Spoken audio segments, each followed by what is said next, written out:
When the world governing body of football, FIFA, faced its darkest days back in 2015 with numerous officials and associates jailed for money laundering and bribery, the president Gianni Infantino knew that an image makeover was required. But how do you remake an image of an organisation who in its 100-year history had a bunch of leaders that all looked, well, remarkably the same? European men have long dominated football's halls of power. The appointment of Fatma Samoura, unknown and untested in world sport, came out of the blue. I propose to the Council, who accepted, to nominate as Secretary General Mrs. Fatma Samoura. We have to be serious when we say we want to embrace diversity and we believe in gender equality. She was about as diametrically opposed as you could get to all of those who came before. She was female, black and Muslim. While those labels don't define her, they certainly point to the experiences she would have had that do define her. For 20 years, she worked at the UN, mostly as a director for the World Food Programme. But perhaps her biggest challenge was organising the return of 100,000 displaced Sudanese from Chad. Her job guaranteed she saw the best and worst of humanity, having to deal with every level of society, from displaced asylum seekers to warlords and heads of state. It is why she says she fears nothing, including all the men who ran world football. Under her leadership, the Australia-New Zealand co-hosted Women's World Cup has introduced a number of firsts. At each official venue alongside the national flags will fly the Aboriginal, Torres Strait Islands and Maori flags. Captains' armbands feature messages of unity, including one calling on all to unite for Indigenous people. Samoura appointed a cultural advisory group made up entirely of First Nations and Maori women. They are known as the First Sisters of Country, whānau by sea and sky. Hearing stories from her cultural advisors prompted the FIFA Secretary-General to travel to Australia's top end, to meet with local elders and kids at a local football clinic, where she spoke to them about opportunities in life not always being equal, about the struggles of colonisation in her own country, Senegal, stories of slavery, and about her wish to see football providing pathways for those who may otherwise miss out. Fatma Samoura, thank you so much for Tracey, your time. Thank you for inviting me. Look, I know that you did not come here to do a media junket. I know it was a very quiet trip and I feel like I'm imposing a little, but the conversation you had with these young children and the messages that were contained in it, I've never seen anything like that before from the most senior person in an international sporting federation. Please tell us what those messages were and why you thought it was so important to give them. Well, first it was my first trip in this Northern Territory, and one of the reasons that I decided to come to Darwin, which is not part of the whole city, was first to come and learn about the opportunities but also challenges that young people in the Northern Territory were facing to be part of this global festival that will be on the shores of Australia. It was also an opportunity for me to learn more about the culture and tradition of the Indigenous people, but also to bring a good news about the decision that was taken last week to have the Indigenous, the First Nation flag and also the Maori flag displayed during the 64 marches that will be staged in both countries. It was an eye-opening visit because I've been told time and times again that there are some communities in this big and rich country that don't have equal opportunity to access football and also to be the best in football. And we embrace one vision, that of President Infantino, to make football truly global by reaching out each and every community, including in the most remote places on earth. Because football is a vehicle that unites people.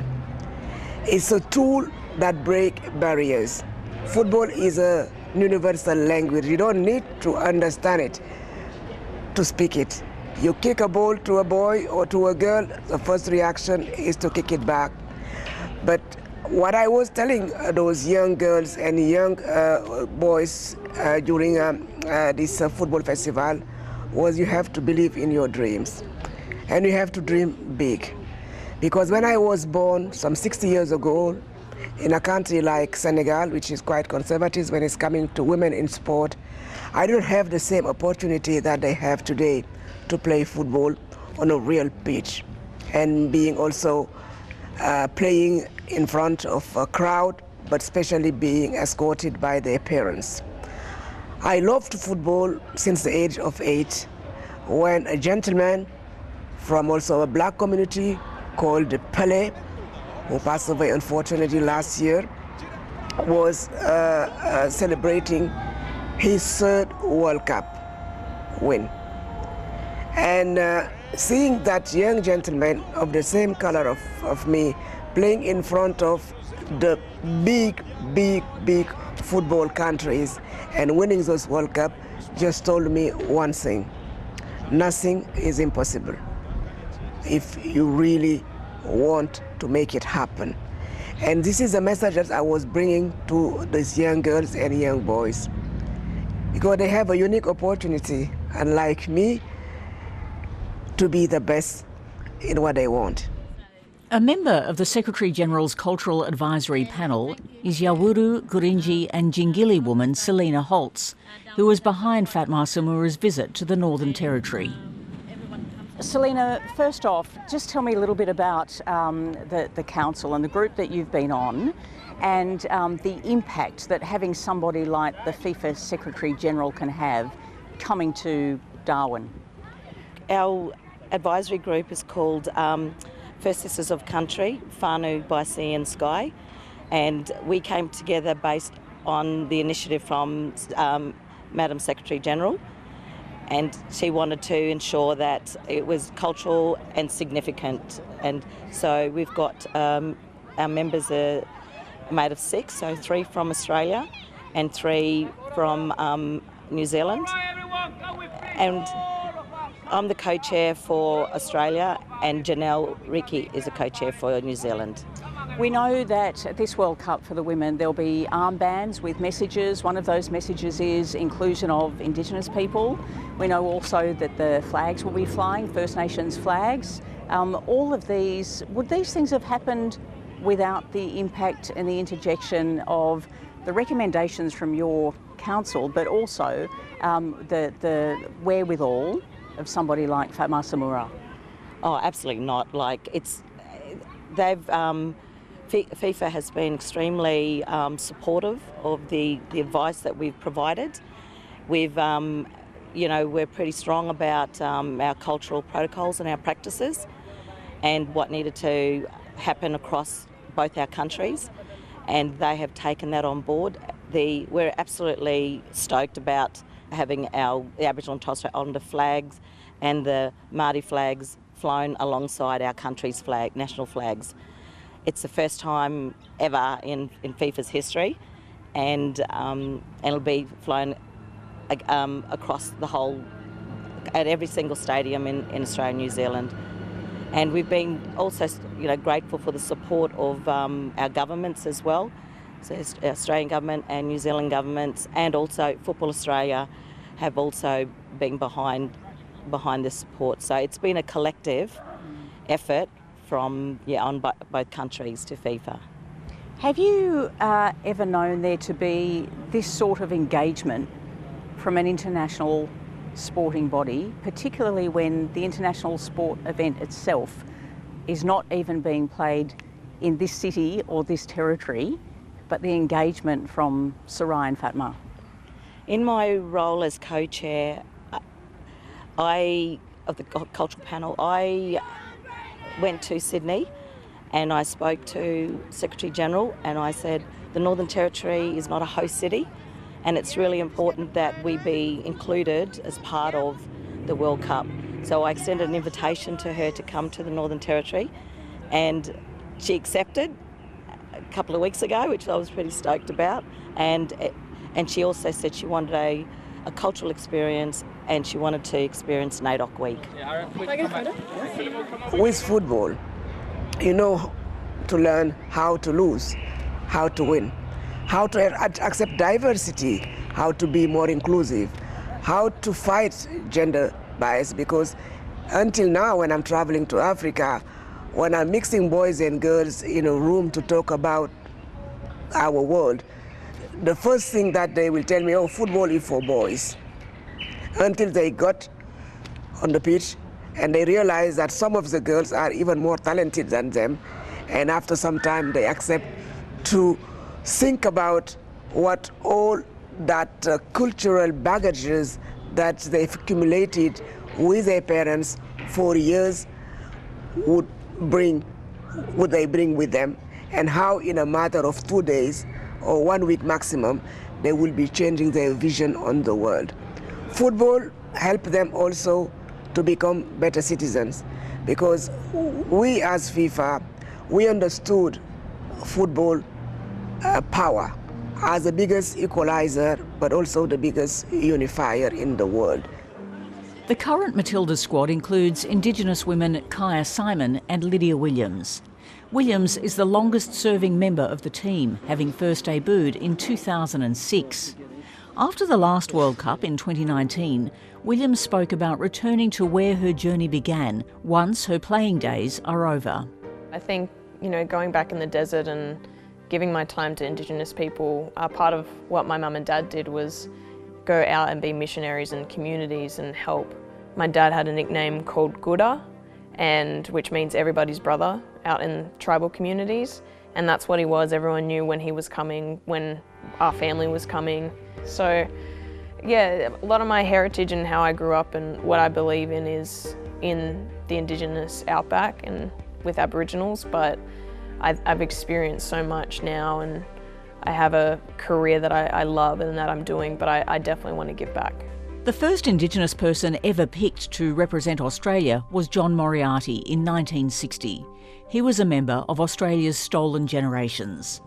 He was picked to tour Hong Kong, but the tour was cancelled after Australia was expelled from FIFA for poaching players from overseas.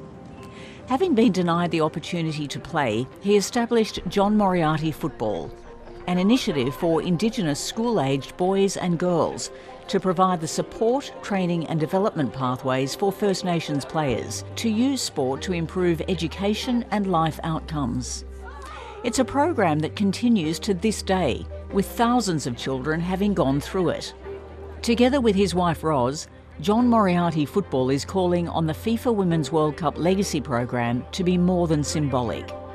With some of the $357 million funding program managed by Football Australia to be invested in groups like theirs and the Australian Indigenous Football Council, community-based and led football programs that drive measurable outcomes for First Nations kids. So a lot of our ambition has been around creating an elite stream of players. We've had some achievements in that, but the focus really of our work is grassroots in very remote and rural regions where the need is really deep for football to be a game changer in a social impact sense. But, you know, it makes it even more important that this World Cup delivers on legacy and that we do see more than, kids attending matches, which is great. But, you know, our program delivering to 2,000 young kids, boys and girls every week in 23 public schools, and, you know, former Socceroo, Travis Dodd's program out of Adelaide and Lawrence Gilbert's programs with the national Indigenous teams. These are all grassroots movements that really we need to see support, and particularly from FIFA, who holds those purse strings to the $291 million in legacy funding out of this Women's World Cup. This is where the progress is being made. We've been on the ground for 11 years now with those 2,000 kids, 60 staff, absolutely gender equality with our coaches and equal boys, girls. We're actually meeting those targets that are still an aspiration for the game. So, grassroots is really where the progress is being made. It's where the know-how sits. It's where the relationships and the connections are to really shift the dial on Indigenous disadvantage, which is so much a focus of this year and its political focus. So this World Cup as the biggest women's sporting event in the world really has a great capacity to make a difference. And it's fantastic to see Lydia Williams, Kai Simon. Lydia's had a luminary career. Kai has made so much impact. Our young JMF mentor, Jada Wyman, has been in the standby squad. So yes, look, there's progress, but we have to realise too that both Lydia and Kai are in the latter stages of their careers, and we're not seeing that pipeline. And as you say, we're really not seeing the Socceroos pipeline, and grassroots is where it's going to happen, and grassroots is where every day, day in, day out, coaches are developing our young kids, right through from the littlies at Indy Footy, from 2 to 4-year-olds, through from 5s to 18s. And it's critical that support that comes into these bush communities and regional and rural communities who are doing the hard yards every day. And we just want to see the governing body and the game itself make more progress. APL, PFA are great partners of ours. We just need to see the code at the centre of grassroots development and the elite stream really back community-driven initiatives. So amongst all of that, I guess, is, the importance of inclusion of First Nations people in this World Cup. The messages of diversity and inclusion that have been put out there through the captain's armbands. There's so much that is wrapped into this, but I can't help thinking that it's your own experience of being appointed the Secretary General of FIFA, which completely shattered the mould that had existed beforehand. And I'm sure you understand more than anybody the challenges of breaking through that mould on a number of fronts: female, black person, Muslim person. Has it changed it forever? And is this part of the legacy you will leave Definitely. when you vacate? Yes, indeed. Before I joined FIFA back in 2016, the world football was definitely a male-dominated industry. It was strange just to realize that after 112 years, I was the first woman being in charge of the FIFA administration, and coming from Africa, and being a Muslim, and being an outsider to the world of football, because I spent the large part of my career working with the UN. But that also helped me to transcend many problems. And the first and the most important one was also the governance issues. When I joined FIFA, it was in the middle of a big financial scandal, and FIFA was about to be declared a criminal organization by the US Department of Justice. And the world was just waiting to see how FIFA will be reborn from the ashes of that big scandal that tarnished also the reputation of football. So that task was gigantic, but when you come at a moment where all the lights are red, it's easier to turn them green. And this is what I did. My first gesture was to try as much as possible to focus on football, but also bringing my 21 years of experience along with me to transform the organization, to make it a more inclusive one, but also one that listens to people and that focus especially on football. Her 7 years at FIFA will come to a close this December. No doubt there are many, both inside and out, that hope things return to the way they used to be. She believes her legacy speaks for itself. Her hope is that gains made will remain long after she's gone. Since my appointment, many things have changed. Today we have 43% of women within FIFA. We have more than 20% of women members of the committees, and the most important one, we also have 6 women representing each of the 6 confederations sitting on the decision-making body, which is the FIFA Council. And we also have about 13 female president leading football federation across the 6 confederations. When I joined FIFA, there were 2 women leading football in the world. One was from my continent, Sierra Leone, Aisha Johansson, and she's now a member of FIFA Council. And the second one was Sonia Fulfo. She was the president of Turks and Caicos. Today we have 6 women president in Europe, same number in France. We have Joanna Wood in New Zealand, and many more will be emerging. We have even a women vice president leading the Football Association of England, which is also a sign that the world of football is embracing diversity and is opening up also to part and an important part of society, women. But what I also insisted in for this World Cup, which is coming for the first time in the Southern Hemisphere, is to use football as a platform for greater good, and to be given the possibility of people and all the people of these two countries, and some of them don't have their voice loud enough to be heard by the world, especially the First Nation of Australia and the Maori community in New Zealand, to be listened to. The first thing that they put forward is we want to be recognized, and we want our culture and our tradition to be recognized. And we materialize it for the first time in the official match ball by featuring the markings of the First Nation and the Maori on a football for a World Cup. It's a premiere in the world that Adidas is delivering a football with the marking of the indigenous community.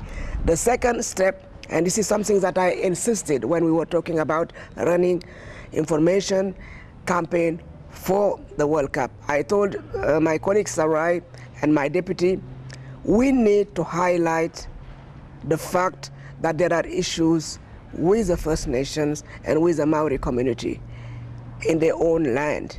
We have to recognize their supremacy, I'm sorry to say it, on this land by giving them the possibility to have each of the captains of the national teams participating in this World Cup showing solidarity by wearing an armband with Unite, Let's Unite for the Indigenous. And this is also something that is very close to my heart, because you cannot play the simple game of football by leaving outside people who, without them, this nation would not have existed. So it was a way for us to show recognition, but also to show respect to the culture and tradition of the First Nation and the Maori communities in both host countries. And there will be more things we will be doing. Gender-based violence is an issue in all the continents, but I think it's very relevant during also this World Cup to open the eyes of the world on the discrimination that women in particular are facing by being also considered as victims and not part of society where the values are recognized somewhere else. So this is for me an important way to also tell the world football is good, but football is better if it can send good messages to change society in a sustainable way. And this is our responsibility. We cannot come and just play and leave. And we cannot just come and bring all the girls here also without guaranteeing a minimum payment. This is also something that we announced 2 weeks ago by ring-fencing the prize money. We multiply by 300 the prize money compared to the last World Cup, but this should be translated in something remaining in the pocket of the players, those who are sweating for 90 minutes or more to give us joy, by giving them a minimum, no matter the level that they reach in this competition, a minimum of $30,000 back home. This money represents for many of these players, especially those newcomers in football, those 8 debutants, a yearly salary. Literally. And if you are still big and talented enough to be winning the World Cup, you will be individually receiving $270,000, which represent also a fortune for for many of these players. And we are not going to stop there.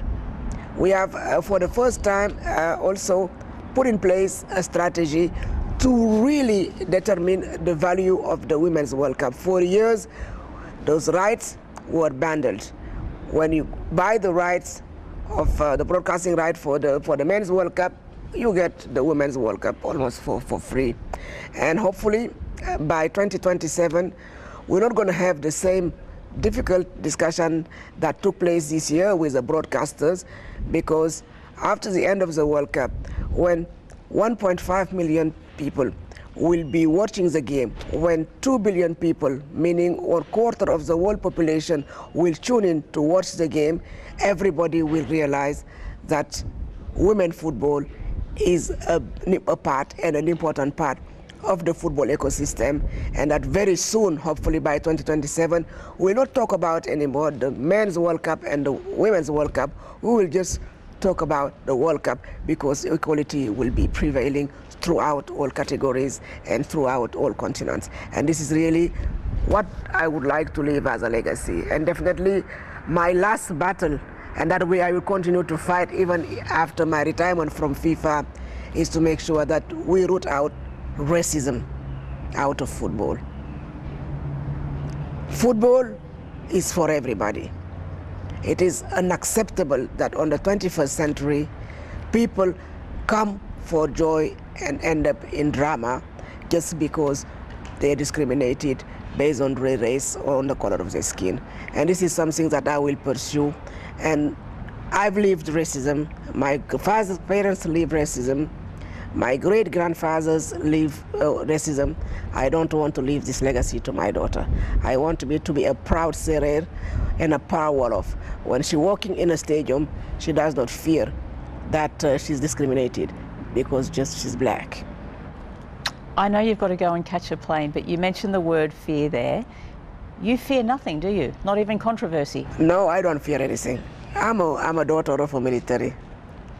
I've been surrounded by 6 boys and 6 strong boys, and I survive in my own family because my father empowered me. He told me, I'm a military, I will be campaigning most of the time. Make sure that all these boys, they respect you. So talking to warlords is something that I'm used to do. Talking to head of state is something that I can handle. Fighting racism and hooliganism is something that I can face. There is nothing that prevents me from being vocal for good causes. Fatma Samoura, thank you so much. Thank you, Tracey. It was a pleasure.